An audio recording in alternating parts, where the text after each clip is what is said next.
This is Channel 24 News, and this is Tom Barsha reporting live regarding a recent middle school scandal. It is said that this football player seen here on screen returned back to play after sustaining concussion. It is unclear why he was allowed to return to play.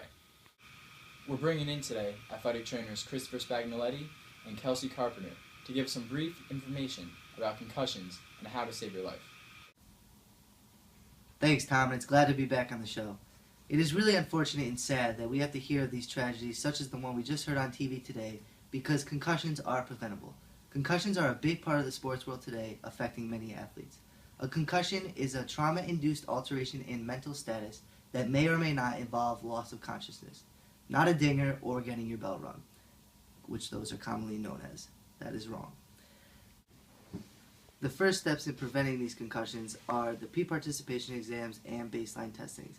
The pre-participation exams are a full physical, mental, and social examination that contain the current health status of the patient and previous medical history.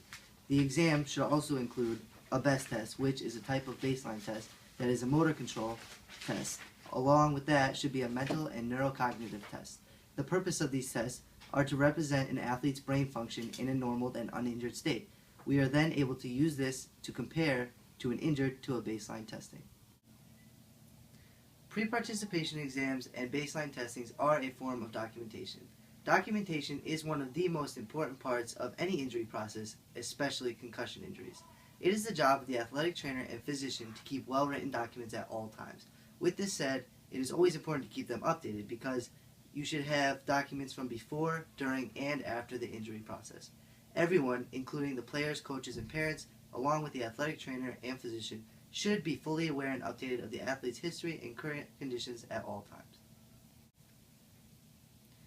Having said all that, coaches, players, and parents need to be in constant communication and in good communication with the athletic trainer, as well as the athletic trainer should be in good communication with the team physician. All of the coaches, players, and parents should be educated on the basic knowledge of concussions at the beginning of the season.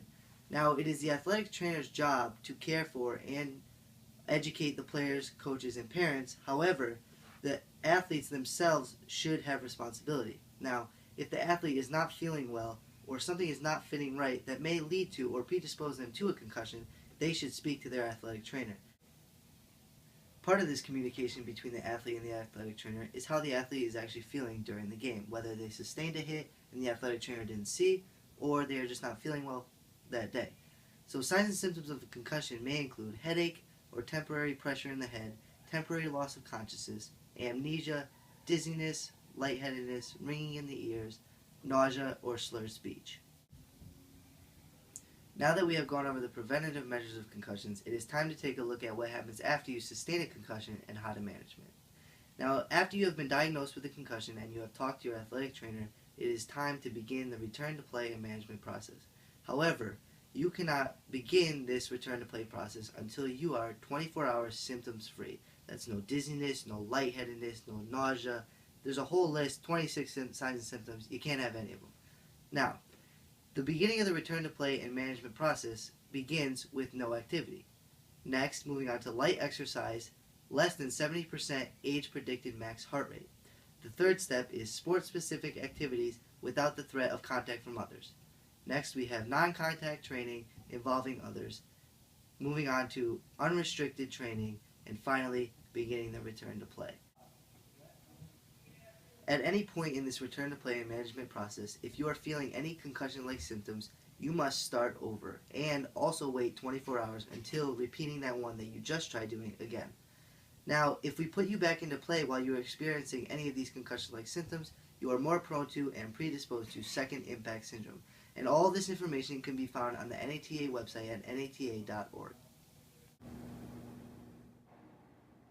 After learning what was said here today, concussions are a serious injury. If you don't feel well, speak up. It could save your life. Is one game with one hit worth one's life?